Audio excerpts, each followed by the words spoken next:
ఒకప్పుడు KCR sir car 16 అనే నినాదంతో వచ్చినటువంటి కేసీఆర్ ఇప్పుడు ఈ రోజున సైలెంట్ అయ్యారు. ఎందుకు, ఏమిటి, దీనికి సంబంధించిన విషయాల గురించి మనం సిఎస్ రావు గారితో మాట్లాడదాం. మనతో పాటు ఉన్నారు. రావు గారు, చెప్పండి. ఇప్పుడు కేసీఆర్ మొన్న ఎలక్షన్స్లో కారు సారు 16 అనే నినాదంతో వచ్చినటువంటి కేసీఆర్ ఈ రోజున సైలెంట్ అయిపోయి దిక్కుతోచని పరిస్థితుల్లో కూతురు అరెస్ట్ అయిన తర్వాత ఆయన రాజకీయ దృక్పథం ఎలా ఉంది, ఆయన చంద్రబాబు నాయుడు గారి వైపు ఏమన్నా చూస్తున్నారా సపోర్ట్ కోసం అనే దాని మీద విశ్లేషణలోకి వెళ్తే మీ వ్యూ ఏంటి? ఒకటి ఏంటంటే, నీళ్ళల్లో పడి మునిగిపోతున్నటువంటి వాళ్ళు ఏం చేస్తారు, ఏదో ఒకటి దొరుకుతుందేమో పట్టుకోవాలనుకుంటారు. అలానే ఇప్పుడు కేసీఆర్ పరిస్థితి ఉంది అని చెప్పి నేనైతే భావిస్తున్నా. అలాంటి పరిస్థితుల్లో ఎవరు కనిపిస్తారు ఇమీడియట్గా అని అంటే, సీనియరు, గురువు, లేదంటే ఫ్రెండ్స్, వీళ్ళు కనిపిస్తారు. సో రాజకీయ గురువు ఎవరు? చంద్రబాబు నాయుడు. సంక్షోభం నుంచి ఏ విధంగా అవకాశాలని పుచ్చుకోవాలి అనేది శిష్యులకు నేర్పించినటువంటి గురువు చంద్రబాబు నాయుడు. సో ఇప్పుడు సంక్షోభంలో ఉంది ఎవరు? కేసీఆర్. ఇమీడియట్గా గుర్తొచ్చేది ఎవరంటే చంద్రబాబు నాయుడు ఆయనకి. సో చంద్రబాబు నాయుడు ఏం చేశారు సంక్షోభంలో, తను కూడా అదే చేయాలని చెప్పి సర్వసాధారణంగా అనుకుంటారు. సపోర్ట్ కోరుకుంటున్నారంటారా చంద్రబాబు నాయుడు గారిది? ఇండైరెక్ట్గా డెఫినెట్గా కోరుకుంటున్నారు, డైరెక్ట్గా కాకపోయినా ఇండైరెక్ట్గా కోరుకుంటున్నారు. ఇప్పుడు ఇదే సంక్షోభాన్ని చంద్రబాబు నాయుడు ఒక 5-6 నెలల క్రితం ఫేస్ చేశారు కదా. 5-6 నెలల క్రితం దాదాపుగా ఈ జగన్మోహన్ రెడ్డి వచ్చిన తర్వాత నుంచి 2020 నుంచి సంక్షోభాన్ని ఎదుర్కొంటూనే ఉన్నారు. తెలుగుదేశం పార్టీని క్లోజ్ చేయాలని చెప్పి చాలా ప్రయత్నాలు చేశారు, కానీ ఆ ప్రయత్నాలు ఫలించలేదు కదా. సో సంక్షోభంలో ఇప్పుడు ఏదైతే సంక్షోభంలో కేసీఆర్ ఉన్నారో అలాంటి సంక్షోభాన్ని చంద్రబాబు నాయుడు ఎదుర్కొని బయటపడ్డారు. ఏ విధంగా బయటపడ్డారు అంటే, ఎవరైతే చంద్రబాబు నాయుడిని వద్దనుకున్నారో, ఎవరైతే చంద్రబాబు నాయుడు రాజకీయంగా క్లోజ్ చేయాలనుకున్నారో వాళ్ళే చంద్రబాబు నాయుడు దగ్గరికి చంద్రబాబు నాయుడు తోటి పొత్తు పెట్టుకుని ఎలక్షన్కి వెళ్ళే పరిస్థితి వచ్చిందా లేదా? కనిపిస్తుంది కదా ఆంధ్రప్రదేశ్లో. సో ఇప్పుడు కేసీఆర్కి కూడా అలాంటి పరిస్థితి రావాలి అని అంటే చంద్రబాబు నాయుడిని ఫాలో కావాల్సిందే. అంటే ఇప్పుడు కేసీఆర్ గారు అధికారంలోకి వచ్చిన తర్వాత, మొట్టమొదటిసారి 2014లో అధికారంలోకి వచ్చిన తర్వాత తెలుగుదేశం పార్టీ నాయకుల్ని లాగేయడం, కాంగ్రెస్ పార్టీ నాయకుల్ని లాగేయడం, అంటే ఆల్మోస్ట్ అపోజిషన్ అనేది లేకుండా చేయాలి అనే ప్రాసెస్లో ఆయన అప్పట్లో సక్సెస్ అయ్యారు, నాయకుల్ని లాగేసి. ఈ రోజున టీఆర్ఎస్ పొలిటికల్ పార్టీ అదే ఫేస్ చేస్తుంది. దీన్ని ఏ విధంగా చూడాలంటారు? ఇప్పుడు ఒకటేంటంటే, ఆ రోజున చంద్రబాబు నాయుడిని తెలుగుదేశం పార్టీని హైదరాబాద్లో లేకుండా, అంటే తెలంగాణలో లేకుండా పంపించగలిగారు. ఆయన ఒక్కడే పంపించలే. ఆ రోజున ఆయనకి సపోర్ట్గా కేంద్రంలో సపోర్ట్ ఉన్నారు. అసలు ఆ రోజున ఓటుకు నోటు కేసుకు సంబంధించినట్టు వ్యవహారం ఇవన్నీ కూడా కేంద్రం యొక్క సహాయంతో చేశారు అనేది ఒక వర్షన్ ఉంది. సో అక్కడి నుంచి అందినటువంటి సపోర్ట్ మేరకు ఆయన అధికారం కూడా ఉంది కాబట్టి సామదాన దండోపాయాలు ఉపయోగించి బంగారు తెలంగాణ అనేటువంటి ఒక కార్డును ఉపయోగించి ప్రత్యర్థి పార్టీగా ఉన్నటువంటి తెలుగుదేశం పార్టీని క్లోజ్ చేశారు. కాంగ్రెస్ పార్టీ నుంచి కూడా లాగేసుకున్నారు. సెకండ్ టైం లాక్కున్నారు. సో ఫస్ట్ టైం ఏంది, తెలుగుదేశం పార్టీని క్లోజ్ చేశారు. ఎందుకు క్లోజ్ చేశారు? తెలుగుదేశం పార్టీ ఉంటే బీఆర్ఎస్ పార్టీ లేదా టీఆర్ఎస్ పార్టీ మనుగడ ఉండదు అనేటువంటి ఉద్దేశంతో క్లోజ్ చేశారు. ఎందుకు? ఆ పార్టీలో ఉన్నట్టు లీడర్లు కానీ, క్యాడర్ కానీ, ఓటర్లు కానీ మొత్తం పూర్వపు తెలుగుదేశం పార్టీకి సంబంధించినటువంటి వాళ్ళే అనేది కేసీఆర్కి తెలుసు. అందుకే చంద్రబాబు నాయుడు క్లోజ్ చేశారు. అలా క్లోజ్ చేసినటువంటి కేసీఆర్ కాముగున్నారా? రెండోసారి అధికారంలోకి వచ్చిన తర్వాత కాంగ్రెస్ పార్టీని కూడా క్లోజ్ చేయాలని చెప్పి, ఏకఛత్రాధిపత్యం చేయాలని చెప్పి ప్రయత్నం చేశారు. సరే, అంతటితో ఆయన కాముగున్నారా? లేరు. కాంగ్రెస్ పార్టీని బలహీనపరిచారు అనుకున్నారు, రాష్ట్రం వరకు పరిమితం కాల. ఆయన బీఆర్ఎస్ పార్టీని క్లోజ్ చేసేసి టీఆర్ఎస్ పార్టీని క్లోజ్ చేసి బీఆర్ఎస్ పార్టీని పెట్టారు. బీఆర్ఎస్ పార్టీని పెట్టి ఆయన ఏం చేశారు? నరేంద్ర మోడీ మీద ఒంటికాల మీద వెళ్ళారు. దేశ్కి నేత అంటూ అన్ని రాష్ట్రాలు తిరిగారు. అన్ని రాష్ట్రాలు తిరిగి హిమాచల్ ప్రదేశ్ దగ్గర నుంచి, పంజాబ్ దగ్గర నుంచి, మహారాష్ట్ర అన్నీ వెళ్ళారు. అన్నీ వెళ్ళి అక్కడ రైతులు ఆత్మహత్యలు చేసుకున్న కుటుంబాలకి ఏదో సహాయం చేస్తామని చెప్పి వెళ్ళారు. వెళ్ళి అప్పటికి కూడా కామ్గా లేడు. ఆయన ఏం చేశారు? నా దగ్గర చాలా అమౌంట్ ఉంది, నేను ప్రత్యేక విమానం కొంటున్నాను, హెలికాప్టర్లు కొంటున్నాను, రాబోయేటువంటి రోజుల్లో దేశవ్యాప్తంగా ఉండేటువంటి బలమైనటువంటి ప్రాంతీయ పార్టీలకు నేను పెట్టుబడి పెడతాను, 150 ఎంపీ స్థానాల్లో నేను పోటీ చేసి నరేంద్ర మోడీ అనే అతన్ని నేను దించేసి, ఇతనికి అసలు దిమాక్ లేదు, ఇతను ఎందుకు పనికిరాడని చెప్పి రకరకాల ప్రచారాలు చేశాడు. సీన్ కట్ చేస్తే తెలంగాణ మోడల్ చెప్పి దేశకి నేత కావాలనుకుంటే ఇక్కడ తెలంగాణ మోడల్ చూసి అసహించుకున్నారు తెలంగాణ సమాజం.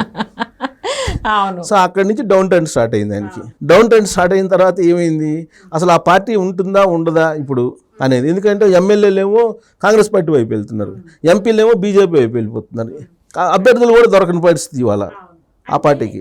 ఇప్పుడు ఒక పాయింట్ రావు గారు, సంక్షోభం చంద్రబాబు నాయుడు గారికి కొత్త కాదు. ఆయన చాలా అప్ అండ్ డౌన్స్ చాలా చూశారు ఆయన పొలిటికల్ కెరియర్లో. ఏది ఆయన కెరియర్ బిగినింగ్ నుంచి చూస్తే కనుక మొన్న అరెస్ట్ అయిన వరకు చూస్తే ఆయన సంక్షోభంలో చూసి ఆయన ఎప్పటికప్పుడు సంక్షోభంలో అవకాశాలను ఎత్తుక్కొని ముందుకెళ్ళారు చంద్రబాబు నాయుడు గారు. ఆయన బెదిరిపోలేదు, సంక్షోభం వచ్చినప్పుడు తొణకలేదు, బెణకలేదు.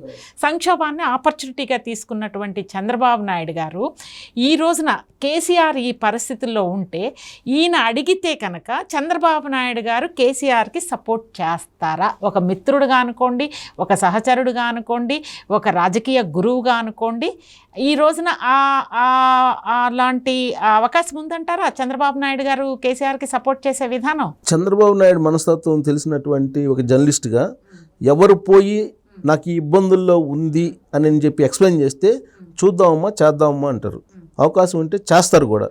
ఎందుకు చెబుతున్నానంటే ఈ మాట, ఆయనకి నష్టం చేసేలా ఒక మీడియా ఛానల్ యజమాని చేసినప్పుడు ఆ విషయాన్ని నాతో పంచుకున్నారు. ఎందుకంటే అప్పటి వరకు హెల్ప్ చేశాడు ఆ మీడియా ఛానల్ యజమానికి. అతనేమో ఆపోజిషన్ పార్టీకి ప్రచారం చేస్తున్నప్పుడు నేను ఆయనతోటి, సార్ మీరు హెల్ప్ చేశారు కానీ అవతల పార్టీకి అతను చేస్తున్నారు, మరి ఏంటి సార్ అని అంటే, పోలమ్మ మనం చేయగలిగింది చేసాము, అని తర్వాత వాళ్ళ ఇష్టం అని అన్నారు. అది ఆయన మెంటాలిటీ.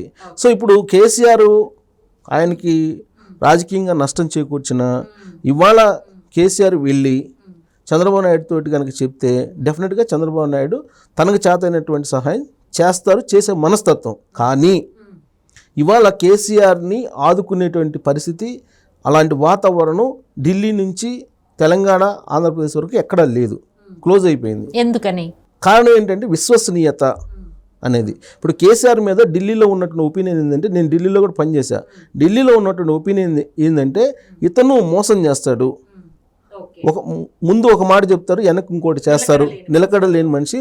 ప్లస్ ఇంకోటి ఏంటంటే ఎవరు ఆదుకుంటారో వాళ్ళనే దెబ్బతీస్తాడు, విష కౌగిలి అనేటువంటి పేరు అతనికి ఉంది. అది మంచి చెడు నాకు తెలియదు, ఎందుకంటే ఢిల్లీ లీడర్లో వినిపించేది. దానికి కారణం ఏంటంటే తెలంగాణ ఇస్తే నేను కాంగ్రెస్ పార్టీలో విలీనం చేస్తాను, నేను టీఆర్ఎస్ పార్టీని అని చెప్పారు. ఆ విషయం విహెచ్ ప్రత్యక్ష సాక్షి. కానీ ఆ తర్వాత ఏం చేశారు, కాంగ్రెస్ పార్టీని ఆయన లేకుండా చేశారు. కాబట్టి బీజేపీ వాళ్ళు కూడా చాలా తెలివిగా వ్యవహరించారు. బీజేపీ వాళ్ళు ఎంతవరకు ఉన్నారో అంతవరకు ఉన్నారు, ఆ తర్వాత కట్ చేసుకుంటూ వచ్చారు కేసీఆర్ రాజకీయ పరిచయాలని. సో వాళ్ళు చాలా తెలివిగా వ్యవహరిస్తున్నారు. ఇలాంటి సిచ్యువేషన్లో ఎవరు నమ్మేటువంటి పరిస్థితి లేదు. ఈవెన్ చంద్రబాబు నాయుడు దగ్గరికి వెళ్ళినా ఇప్పుడున్నటువంటి సిచ్యువేషన్లో చంద్రబాబు నాయుడు హెల్ప్ చేద్దామన్నా అక్కడ ఢిల్లీలో ఎవరైనా వినాలి కదా, కరెక్ట్. సో వినేటువంటి పరిస్థితి లేదు. కాబట్టి ఇప్పుడు కేసీఆర్ కాముగా ఉన్నాడు అని అంటే, కవిత అరెస్ట్ అయిన తర్వాత కూడా మొత్తం ఏమీ లేదు, చీకటిగా కనిపిస్తుంది మొత్తం, ఎక్కడా కూడా ద్వారాలన్నీ క్లోజ్ అయిపోయినాయి. ఇలాంటి పరిస్థితుల్లో కేసీఆర్కి ఏం చేస్తారు, ఆల్రెడీ ఒక ప్రయత్నం చేశారు, సైలెంట్గా ఉన్నారు, ఆల్రెడీ ఒక ప్రయత్నం చేశారు. బీఆర్ఎస్ పార్టీ బీజేపీ పొత్తు పెట్టుకోవాలి అనేటువంటి ఒక ఆలోచన చేశారు, కానీ బీజేపీ వాళ్ళు ఒప్పుకోలేదు. ఎందుకు ఒప్పుకోలేదు? ఇప్పుడు చంద్రబాబు నాయుడు మొన్న అమిత్ షా ఏం చెప్పారు, ఇండియా టుడే ఎన్క్లేవ్లో శుక్రవారం రాత్రి జరిగిన దాంట్లో ఎన్డీఏ నుంచి ఆయన ఎన్డీఏలో భాగస్వామి, అప్పుడు ఆయనకి ఆ రాష్ట్రంలో ఉండేటువంటి పరిస్థితుల దృష్టి ఆయన ఎన్డీఏ నుంచి వెళ్ళిపోయారు, మళ్ళీ ఇప్పుడు కావాలనుకున్నారు వచ్చారు అని చెప్పి దాంట్లో తప్పే ఉందని చెప్పి యాంకర్ అడిగినట్టు క్వశ్చన్కి సమాధానం చెప్పారు. ఎందుకు చెప్పారు? చంద్రబాబు నాయుడు హానికరం కాదు, విశ్వసనీయ పాత్రుడు, మా భాగస్వామి అని చెప్పాడు. అదే కేసీఆర్ గురించి మరి చెప్పరు కదా.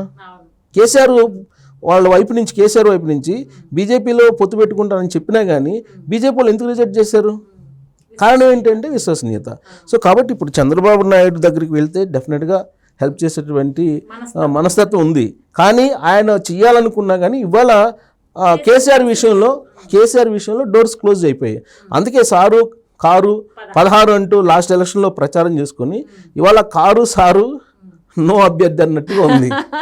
అభ్యర్థులు కూడా కష్టం. ఎవ్రీడే బీఆర్ఎస్ ఒక్కొక్కళ్ళు వెళ్ళిపోతున్నారు బీఆర్ఎస్ నుంచి. వెళ్ళిపోయే పరిస్థితి. ఇప్పుడు ఆయన చంద్రబాబు నాయుడు అరెస్ట్ అయినప్పుడు వీళ్ళు వ్యవహరించినటువంటి తీరేంటి?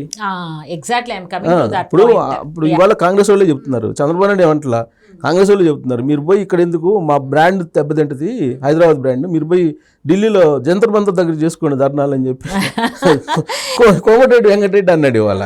ఇక్కడ ఇంకొక పాయింట్ రావు గారు, చంద్రబాబు నాయుడు గారు అరెస్ట్ అయినప్పుడు ఒక్క మాట కేసీఆర్ నోట్ నుంచి ఒక్క స్టేట్మెంట్ రాలా. అవును, ఒక్కటి. ఎందుకంటే ఆయన సీనియర్, చంద్రబాబు నాయుడు గారు పెద్ద లీడరు, లాంగ్ అసోసియేషను, ఆయన ఆంధ్రాలో వెళ్ళి సెటిల్ అయిపోయారు. ఒక కర్టసీ కోసమైనా కూడా ఒక normal statement, forget about you know strong statement, ఫేవర్గా ఉండడం అది కాకపోయినా ఒక నార్మల్ స్టేట్మెంట్, నేను దీన్ని ఖండిస్తున్నాను, చంద్రబాబు నాయుడు గారిని అరెస్ట్ చేయడాన్ని ఖండిస్తున్నాను, ఇది కరెక్ట్ కాదు అనే ఒక పాజిటివ్ స్టేట్మెంట్ కేసీఆర్ గారి దగ్గర నుంచి రాలేదు. బట్ స్టిల్ కేసీఆర్ గారు పడిపోయినప్పుడు, తుంటి ఎముక విరిగినప్పుడు చంద్రబాబు నాయుడు గారు హుందాగా, డిగ్నిటీగా వెళ్ళి పలకరించారు. దీన్ని ఏ విధంగా చూడాలి వ్యక్తిత్వ పరంగా? అక్కడ ఏంటంటే అక్కడ ఆంధ్రప్రదేశ్ విషయంలో జగన్మోహన్ రెడ్డి ఈయనకి కావాలి, కేసీఆర్కి. జగన్మోహన్ రెడ్డి చేసినటువంటి పని అది, ఆధారాలు లేకుండా చంద్రబాబు నాయుడిని లోపల వేశారు అనేది అందరికీ తెలిసినటువంటి విషయమే. సో అది జగన్మోహన్ రెడ్డి చేసింది కాబట్టి జగన్మోహన్ రెడ్డిని ఖండించలేరు. ఇప్పుడు చంద్రబాబు నాయుడు అరెస్ట్ని ఖండిస్తే జగన్మోహన్ రెడ్డికి యాంటీ అవుతారు కదా, వాళ్ళిద్దరి మధ్య కిట్ ప్రోకో నడుస్తుంది అనేది అందరికీ తెలుసు, కేసీఆర్కి జగన్మోహన్ రెడ్డికి మధ్య. అలాంటప్పుడు ఏం చేయలేరు. ఎవరు ఆయన వెళ్ళారు, అదే చెప్తుంది, ఆయన ఓపెన్.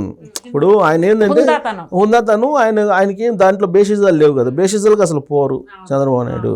సో ఇవాళ కూడా మీకు ఒక ఇంపార్టెంట్ పాయింట్ గుర్తు చేస్తాను. చంద్రబాబు నాయుడు అప్పుడెప్పుడు ఈడీ అరెస్టులు చేసినప్పుడు దేశంలో ఈడీలు చాలా సందర్భాల్లో అనేక రాష్ట్రాల్లో చేశారు కదా, ఈడీలు, సిబిఐ, ఇన్కమ్ ట్యాక్స్ వీళ్ళన్నింటినీ ప్రయోగిస్తున్నారు నరేంద్ర మోడీ ప్రభుత్వం అనే ఒక ట్వీట్ అప్పుడెప్పుడో చేశారు. దాన్ని బయటికి తీసి చంద్రబాబు నాయుడు కూడా ఇలాంటి స్టేట్మెంట్ ఇచ్చారు.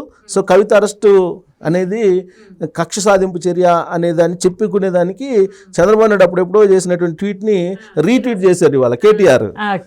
అంటే ఇండైరెక్ట్గా చంద్రబాబు నాయుడు వాడేసుకుంటున్నారు. అదే అంటే అది ఇక్కడ ఏంటంటే కేటీఆర్ అంటే యంగ్ పొలిటీషియన్, ఎడ్యుకేటెడ్, ఫారెన్ నుంచి వచ్చాడు, ఒక బ్రాడ్ మైండెడ్ పాలిటిక్స్ ఎక్స్పెక్ట్ చేశాం. కానీ ఒక నార్మల్ ట్రెడిషనల్ పొలిటీషియన్ కన్నా కూడా కొంచెం ఆయన తక్కువ స్థాయికి వెళ్ళిపోయి చంద్రబాబు నాయుడు గారిని విమర్శించడం, ఆయన జైల్లో ఉన్నప్పుడు దారుణమైన స్టేట్మెంట్స్ ఇవ్వడం, ఈ రోజున ఇదే కేటీఆర్ ఇండైరెక్ట్గా చంద్రబాబు నాయుడు గారిని ఉపయోగించుకోవడాన్ని ఏ విధంగా చూడాలంటారు?